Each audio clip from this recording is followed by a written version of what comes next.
Hello guys, welcome back to the channel. और आज की वीडियो में हम बात करने वाले हैं पीआईबी एनालिसिस 4 जून के बारे में।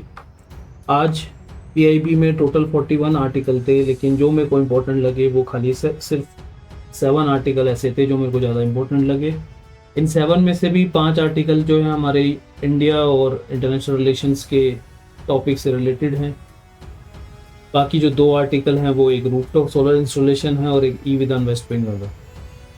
तो गाइस आज की वीडियो शुरू करते हैं, लेकिन उससे पहले एक छोटी सी रिक्वेस्ट है। अगर आप चैनल पे आते हो तो प्लीज़ उसको सब्सक्राइब जरूर कर दिया करो। अगर आपको थोड़ा सा भी वैल्यूएबल कंटेंट मिल रहा है तो इससे हमें हेल्प मिलती है, ठीक है। तो अगर आप देख सकते हो तो 91% नॉन सब्सक्राइब लोग हैं, लेकिन सिर्फ 8% ही सब्सक्राइब लोग हैं। तो प्लीज़ चैनल को लाइक कर देना, सब्सक्राइब कर देना। तो पहला आर्टिकल है इंडिया ग्रीन ट्रांसफॉर्मेशन से रिलेटेड। तो ये आर्टिकल क्या है, पहले इसको देख लेते हैं।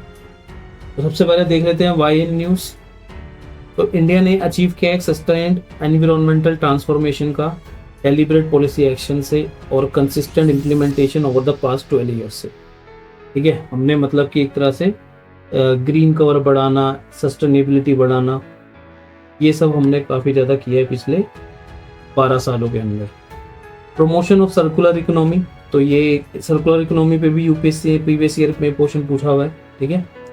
ग्रीन स्किल्स EPR फ्रेमवर्क, इस पे भी हमने काम किया काफ़ी अच्छा खासा। फिर इंडिया ने स्ट्रेंथन किया है global leadership through initiative like ISA, international solar alliance, CDRI, राष्ट्र risk mission life, IBCA।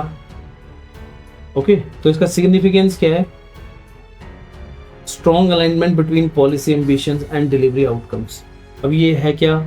India का जो ग्रीन ट्रांसफॉर्मेशन है जो गाइडेड बाय है प्रिंसिपल ऑफ विश्वास यानी कि ट्रस्ट, निर्माण यानी कि क्रिएशन, एंड जन कल्याण दैट इज पब्लिक वेलफेयर। तो ये उसके ऊपर फोकस है। इसके 3 पिलर्स हैं, ये ध्यान रखना, ये 3 पिलर इंपॉर्टेंट है। Ecological capability and biodiversity, sustainable governance and circular economy, और resilient development and global leadership. तो ये 3 पिलर्स हैं, इसको ध्यान रख लेना। इनके कुछ ऑब्जेक्टिव है, इनको पढ़ लेना, ठीक है। फिर की डेटा और फैक्ट्स देख लेते हैं हम। तो जो टोटल फॉरेस्ट कवर है और जो ट्री कवर है इंडिया का वो है 8.27 लाख स्क्वायर किलोमीटर। अभी हमारा जो ट्री कवर है वो 25.17 ऑफ इंडिया ज्योग्राफिकल एरिया है। इसका प्लीज परसेंटेज बता देना। आई थिंक मैंने यहाँ पे नहीं लिखा है, लेकिन एक नेशनल फॉरेस्ट पॉलिसी में इसकी एक परसेंटेज है, तो वो प्लीज़ परसेंटेज कमेंट कर देना कि कितनी परसेंटेज हमारे को इसको एक्सीड करनी है, बढ़ानी है, कम करनी है, ठीक है। फॉरेस्ट कवर हमारा है 21% और 3.41 कवर है हमारा ट्री का कवर, ठीक है। कार्बन स्टॉक इन फॉरेस्ट, तो 30 बिलियन टन्स हमारा कार्बन स्टॉक है। तो ये कुछ फैक्ट्स हैं, प्लीज इसको गो थ्रू कर लेना। चैलेंजेस क्या हैं? अभी हमारे पे बहुत सारे चैलेंजेस हैं, जैसे एक्सट्रीम वेदर इवेंट्स हो गए, हैबिटेट लॉस हो गया, फ्रेगमेंटेशन हो गया, एयर पोल्यूशन एक बहुत बड़ा हमारे पास चैलेंज है, ठीक है। वेस्ट जनरेशन, दिल्ली का तुम्हें हाल पता होगा, और even not in Delhi, even बहुत सारी ऐसी मेजर मेट्रो सिटीज़ हैं जहाँ पे सैनिटेशन एक बहुत बड़ी प्रॉब्लम है, जहाँ पे वेस्ट ज़्यादा हो रहा है और हम इसकी वजह से हम रिवर में ही रिवर को पोल्यूट कर रहे हैं। बहुत सारी चीज़ें हैं, ठीक है। फिर वे फॉरवर्ड में मैंने बहुत थोड़ी स्कीम डाल दी हैं, और ये सर्कुलर इकोनॉमी, EPR, ऐसी ऐसी चीज़ों को डाल दिया है, ठीक है, जिससे हमारा एक आंसर बन जाए बढ़िया सा।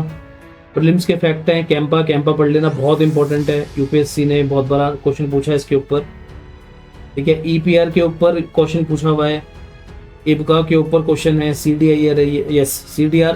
CDRI वही है, coalition for disaster resilient infrastructure. तो ये एक बार देख लेना प्लीज। फिर मेंस वैल्यू में GS paper 2 environmental conservation, governance और international relations, then biodiversity ecosystem GS paper 3, ठीक है। एक इंट्रोडक्शन और एक कंक्लूजन दे दिया है। एंड यूपीएससी की प्रीवियस ईयर की मैंने थीम में इसमें यहाँ पर डाल दी कि कहाँ से क्वेश्चन वो बना सकते हैं। तो गाइज इस आर्टिकल से मैंने 5 PYQ बनाए हैं, प्लीज कमेंट में इसका आंसर कर देना कि ये 5 PYQ के आंसर क्या हैं, एनवायरमेंट से रिलेटेड है, ठीक है। फिर मेंस के 3 क्वेश्चन है, इनको प्लीज अगर गो थ्रू कर लोगे तो बहुत अच्छा है। यूपीएससी की कुछ ट्रैप स्टेटमेंट है तो मैंने यहाँ पे डाल दिए हैं, एक बार गो थ्रू कर लेना, मैं पूरा नहीं पढ़ा रहा। और ये जो गाइडिंग प्रिंसिपल्स हैं, जो हमारा ये फॉरेस्टेशन हमने जो बढ़ाया है, इसके कुछ गाइडिंग प्रिंसिपल्स हैं, जैसे एफोरेस्टेशन, रिफोरेस्टेशन करना, हैबिटेट को रीस्टोर करना, वाइल्ड लाइफ को कंजर्व करना, रिवर और वेटलैंड को कंजर्व करना, लैंडस्केप लेवल कंजर्वेशन करना। ठीक है, ये मेंस में और ये मेंस रेडी पॉइंट्स हैं। ठीक है, फिर इन्फोग्राफिक, ये अगेन सेम ये टेबल मेंस में यूज कर सकते हैं। नेक्स्ट आर्टिकल है इंडिया यूके क्रिटिकल मिनरल्स के ऊपर। क्रिटिकल मिनरल्स के ऊपर 2025 में ही क्वेश्चन आया था प्रीलिम्स में। तो ये न्यूज़ में क्यों था, क्योंकि इंडिया और यूके ने एक लॉन्च किया है, एक इनिशिएटिव लॉन्च किया है जिसका नाम है India UK critical minerals global supply chain observatory. Okay, तो ये इसको लॉन्च किया गया है यूनियन मिनिस्टर जी किशन रेड्डी ने और आर्टियोन कूपर ने। इसका सिग्निफिकेंस क्या है, ये एनहेंस करेगा रिसोर्स सिक्योरिटी को, सपोर्ट को, एविडेंस बेस्ड पॉलिसी मेकिंग को। ओके, अब ये है क्या चीज, तो ये जो ग्लोबल सप्लाई चेन ऑब्जर्वेटरी है जो लॉन्च की गई है, ये इस बॉडी ने लॉन्च किया है धनबाद में। इसका ऑब्जेक्टिव क्या है कि मॉनिटर करना global critical mineral supply chain को, सप्लाई रिस्क और पोटेंशियल डिस्ट्रप्शन को आइडेंटिफाई करना, ग्लोबल मार्केट इंटेलिजेंस को जनरेट करना और इनेबल करना inform decision making for policy makers, industry और रिसर्चर्स के लिए। ठीक है, और जो एक और है वो है स्ट्रेंथन करना resilient, diversified and sustainable supply chains. E data, ये क्रिटिकल मिनरल कहाँ यूज होता है, प्रीलिम्स में बहुत अच्छा क्वेश्चन बन सकता है। इनफैक्ट ये जो टेबल है इसके ऊपर ऑलरेडी क्वेश्चन आ चुका है। तो clean energy technology, electric vehicles, semiconductor, defence, advance manufacturing. Initiative timeline क्या है, अक्टूबर 2025 से 4 जून 2025 के बीच में क्या क्या हुआ है वो यहाँ पे इस टेबल में दे दिया गया है। चैलेंजेस हैं जैसे कि हमारी जो सप्लाई चेन है वो इतनी अच्छी नहीं है, वल्नरेबिलिटी है वहाँ पे, और रिसोर्सेज हमारे ज़्यादा नहीं है। रिसोर्स नेशनलिज्म का मतलब ऑब्वियसली यही है कि हमारे पास ही इतने रिसोर्सेज नहीं है और हम दूसरी कंट्रीज के साथ में पैक्ट साइन कर रहे हैं, वो भी क्रिटिकल मिनरल्स का। ठीक है, वे फॉरवर्ड, अगेन हमारे जितनी भी चीज़ें हैं उनको रिसाइकिल करो, एक्सप्लोर करो और ज़्यादा। तो ये वो वे फॉरवर्ड है, इसको देख लेना। प्रीलिम्स के कुछ फैक्ट हैं, अब यहाँ पे कुछ ज़्यादा इंपॉर्टेंट नहीं है, लेकिन जो जो मिनिस्ट्री वगैरह है ये प्लीज़ इंपॉर्टेंट है, ये गो थ्रू कर लेना। अभी नेक्स्ट बात करते हैं मेंस वैल्यू के लिए। तो GS paper 2 India UK relation, GS paper 3 में इसके चांसेस ज़्यादा हैं क्वेश्चन पूछने के as compared to GS paper 2। ये कुछ पीवाईक्यू की थीम्स हैं, ये मैंने यहाँ पे 5 अगेन एमसीक्यू डाले हैं, प्लीज इनको कमेंट में आंसर कर देना इनके। इन्फोग्राफिक समरी, तो इंडिया यूके का ज्वाइंट इनिशिएटिव है, 4 जून को 2026 को लॉन्च किया गया है। टेक्समीन आईआईटी धनबाद ने इसको पार्टनरशिप में लॉन्च किया है। ठीक है, नेशनल क्रिटिकल मिनरल मिशन को ही सपोर्ट करेगा, ये इसका लिंकेजेस हो गया। आई थिंक मैंने यहाँ पे लिखा था link to national critical mineral mission. अभी हम बात करते हैं अपने थर्ड आर्टिकल की। तो थर्ड आर्टिकल बोलता है India US bilateral trade agreement से रिलेटेड, जो कि डिस्कशन हेल्ड हुई है 1 से 4 जून के अंदर। ठीक है, मिनिस्ट्री ऑफ कॉमर्स और इंडस्ट्री की ये मीटिंग हुई है। जो फोकस रहेगा वो ये रहेगा कि बायलैटरल ट्रेड एग्रीमेंट हो यूएस के साथ में। सिग्निफिकेंस क्या है, बीटीए यानी कि बायलैटरल ट्रेड एग्रीमेंट अनलॉक करेगा जॉब्स को, इन्वेस्टमेंट को, technology transfer and resilience supply chain को। की एरिया जो यहाँ पे कवर किए गए हैं वो है trade in goods, non tariff measures, custom trade facilitation, economic security alignment, IPR और अदर म्यूचुअल इंटरेस्ट। ओके, तो ये बहुत इंपॉर्टेंट है because India as you know कि अमेरिका ने थोड़े टाइम पहले ही हमारे ऊपर ट्रेड बैरियर्स लगाए थे। ओके, तो ये जो इंडिया यूएस बीटीए का एग्रीमेंट है और जो आर्टिकल है बहुत ज़्यादा इंपॉर्टेंट है इंडिया यूएस के ऊपर मेंस में क्वेश्चन के लिए। तो कुछ डेटा एंड फैक्ट्स हैं कि कितना ट्रेड होगा ठीक है, इंडिया से कितना एक्सपोर्ट होगा, इंडिया से कितना इंपोर्ट होगा, हमारा यूएस के साथ में सरप्लस है, याद रखना इस बात को भी। क्या क्या आइटम हम एक्सपोर्ट कर रहेंगे, क्या क्या आइटम हम इंपोर्ट करेंगे, वो मैंने यहाँ पे दे दी है। ओके, फिर चैलेंजेस के ऊपर बात करेंगे। मैंने ऑलरेडी हम डिस्कस कर चुके हैं कि हाई टैरिफ डाला हुआ है, नॉन टैरिफ बैरियर्स हैं, डेटा लोकलाइजेशन का इशू है, क्योंकि अमेजोन और उसने ये इशू उठाया भी था कि डेटा लोकलाइजेशन से हमें प्रॉब्लम हो रही है। आईपीआर से रिलेटेड इशू है, सप्लाई चेन ओरिजिन से रिलेटेड इशू है। ओके, तो हमें एक ऐसी चीज पे वे फॉरवर्ड करना है कि जिससे दोनों कंट्रीज के जो बीच में इकोनॉमिक रिलेशंस हैं वो ज़्यादा अच्छे हो जाएं। तो उसके कुछ पॉइंट्स यहाँ पे डाल दिए गए हैं। Prelims fact again same, please go through कर लेना। और यहाँ पे डिफरेंट ट्रेड एग्रीमेंट्स भी है, MFN, WTO, NTM agreement type क्या क्या होते हैं, ये सब मैंने डाला हुआ है, प्लीज गो थ्रू कर लेना एक बार। ये मेंस वैल्यू एडिशन में जीएस पेपर 2 में बहुत इंपॉर्टेंट है, जीएस पेपर 3 में इतना इंपॉर्टेंट नहीं है, लेकिन जीएस पेपर 2 में बहुत ज़्यादा इंपॉर्टेंट है। ओके, PYQ में कुछ थीम्स हैं, अगेन यहाँ पे 2 MCQ डाले हुए हैं, इनको आंसर कर देना कमेंट में। इन्फोग्राफिक द बिग पिक्चर क्या है कि दोनों का रिलेशन अच्छा होना चाहिए ताकि एक ग्लोबल सप्लाई चेन बढ़े दोनों के बीच में। Okay, focus area market access होना चाहिए, ट्रेड फैसिलिटेट करना चाहिए, इकोनॉमिक सिक्योरिटी होनी चाहिए, इनोवेशन होना चाहिए और सस्टेनेबल ग्रोथ होनी चाहिए। एक्सपेक्टेड आउटकम्स क्या है इसके हमारे कि ज़्यादा से ज़्यादा ट्रेड होगा, जॉब का क्रिएशन होगा, स्ट्रॉन्गर सप्लाई चेन होगी, टेक्नोलॉजी ट्रांसफर होगा और विन विन पार्टनरशिप होगी इंडिया और यूएस के लिए। अगेन यूपीएससी की ट्रैप स्टेटमेंट है, प्लीज गो थ्रू कर लेना, इंडिया यूएस BTA से रिलेटेड। हम चलते अपने नेक्स्ट आर्टिकल की तरफ, जो है 75 lakh house hold targeted for rooftop installation by December 2026। तो ये न्यूज में क्यों था, प्रहलाद जोशी ने अनाउंस किया है कि 75 लाख हाउस होल्ड्स को है हम रूफटॉप सोलार दे देंगे 2026 दिसंबर तक। अभी ये नंबर कितना अचीवेबल है या नहीं है ये हम देखेंगे दिसंबर में। इसमें एक चीज है यूटिलिटी लिंक एग्रीगेशन मॉडल, जो एक्सेलरेट करेगा इस चीज को ताकि और ज्यादा लोगों को हम इससे जोड़ पाए। PM सूर्य घर योजना, प्लीज गो थ्रू कर लेना, इसको बहुत इंपॉर्टेंट है ये। PM सूर्य घर मुफ्त बिजली योजना, बहुत सी स्टेट ने इसको अडॉप्ट भी किया है। इसके ऑब्जेक्टिव क्या है, इलेक्ट्रिसिटी फ्री करवाना हाउस होल्ड की, उनके बिल को कम करवाना, रूफटॉप सोलर इंस्टॉलेशंस को प्रमोट करना और एक क्लीन एनर्जी की तरफ को हमारे को लेके जाना।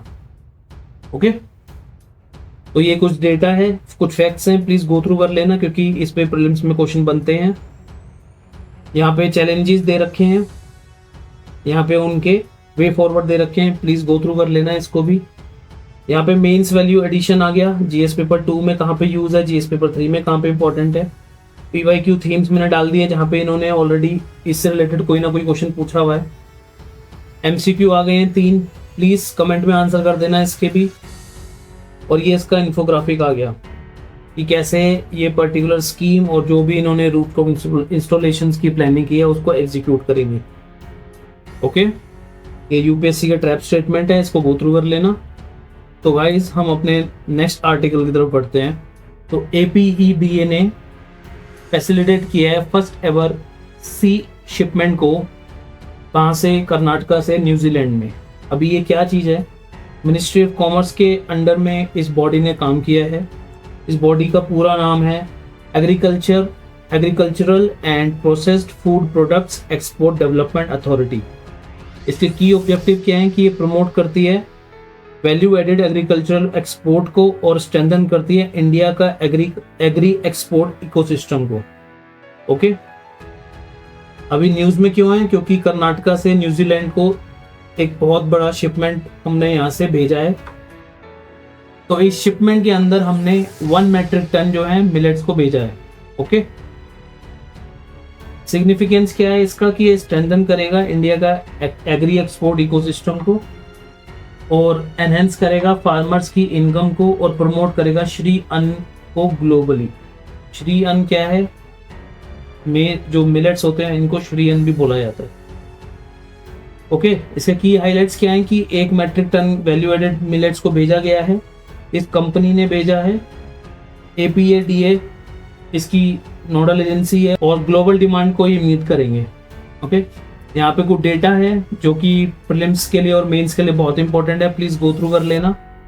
मिलेट्स के बारे में यहाँ पे कुछ दिया हुआ है, जैसे मिलेट्स रिच इन न्यूट्रिएंट्स होते हैं, ग्लूटेन फ्री होते हैं, हाई इन फाइबर होते हैं और मिनरल्स, ड्रॉट रेजिस्टेंस होते हैं, लेस पानी और इनपुट चाहिए होता है इनको उगाने के लिए, और आइडियल होते हैं सस्टेनेबल एग्रीकल्चर और फूड सिक्योरिटी के लिए। तो ये मिलेट्स बहुत इंपॉर्टेंट है हमारे लिए, या श्रीयन भी बोला जाता है। ये पूरी यहाँ पे फिल्म्स के फैक्ट्स हैं। APADA किसके अंडर में है, कहाँ पे कब इस्टेब्लिश हुई है, मिनिस्ट्री कौन सी है, फंक्शन क्या है, मिलेट्स क्या है। Okay, international year of millets, E link schemes, इससे रिलेटेड कौन कौन सी लिंक स्कीम्स हैं, हमारे इशू क्या है, यहाँ पे हमारा वे फॉरवर्ड क्या है। प्लीज गो थ्रू कर लेना है एक बार इसको मेंस के लिए। तो ये जो मेंस की PYQ थीम्स हैं इनके ऊपर नोट्स बना लेना प्लीज। ओके, GS पेपर 2 है, GS पेपर 3 है। GS पेपर 2 में शायद इतना ना पूछे, लेकिन GS पेपर 3 में एग्रीकल्चर से रिलेटेड क्वेश्चन बन सकता है। कुछ प्रीलिम्स के PYQs हैं जो तुम्हें सॉल्व करने हैं। यहाँ पे इसका एक इन्फोग्राफिक है, ये बहुत ज़्यादा इंपॉर्टेंट है फॉर योर मेंस एग्जामिनेशन, तो इसको गो थ्रू कर लेना। और एक लास्ट में UPSC के ट्रैप स्टेटमेंट्स। ओके, तो इसको भी एक बार गो थ्रू कर लेना। अभी हम चलते हैं नेक्स्ट आर्टिकल की तरफ। तो नेक्स्ट आर्टिकल है हमारा कि यूनियन होम मिनिस्टर ने नॉर्थ ईस्टर्न काउंसिल को चेयर किया है। 73rd प्लेनरी सेशन है ये। ओके, MHA ने कहाँ पे किया है, शिलोंग में किया है। नॉर्थ ईस्टर्न काउंसिल एम क्या है, एक्सेलरेट करना डेवलपमेंट का, पीस का और प्रोस्पेरिटी का नॉर्थ ईस्ट में। इसका सिग्निफिकेंस क्या होगा, इस गवर्नमेंट का एक बहुत बड़ा एम है कि नॉर्थ ईस्ट को जो अभी तक इम्पोर्टेंस नहीं मिली है वो इम्पोर्टेंस मिले। इस वजह से गवर्नमेंट बहुत ज़्यादा इनिशिएटिव ले रही है नॉर्थ ईस्ट की तरफ भी। ओके, इसके मेंबर स्टेट्स कौन हैं, जितने भी नॉर्थ ईस्टर्न स्टेट्स हैं हमारी, वो सारे इसके मेंबर हैं, including Sikkim. Remember this. North Eastern council क्या है, 1971 में ये इस्टेब्लिश हुई थी।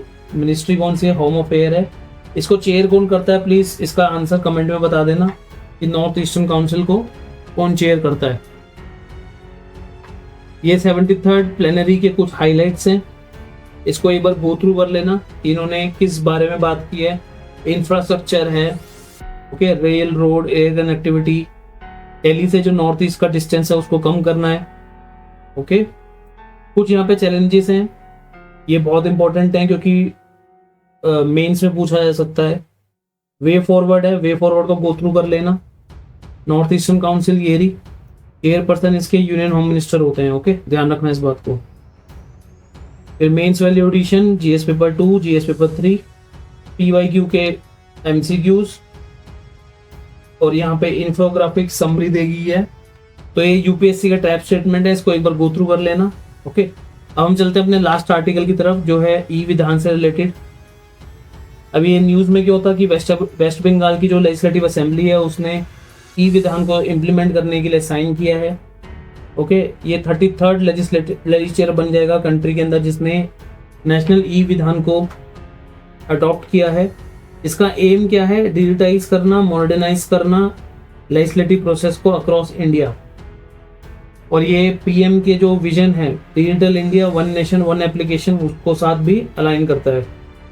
इसके की फीचर हैं end to end digital management of legislative business, electronic access हो जाना लेजिस्लेटिव इंफॉर्मेशन का, डिजिटल रिपोजिटरी बनाना रिकॉर्ड्स और प्रोसीडिंग्स की, कवर्स करना हाउस बिजनेस नोटिस बिल्स को, कमिटीज को, रियल टाइम अपडेट्स देना।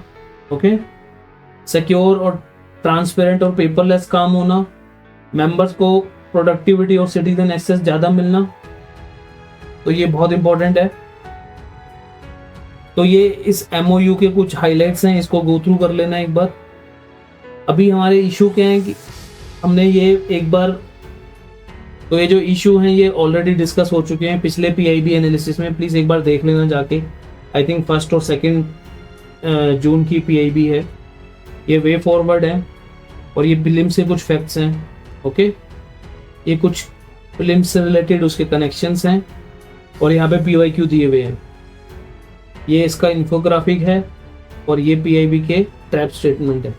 अगर तुमने वीडियो यहाँ तक देख ली है तो चैनल को सब्सक्राइब कर लेना और टेलीग्राम को ज्वाइन कर लेना ताकि इसकी जो भी PDF है मैं तुम्हें वहाँ पे पहुँचा दूँ।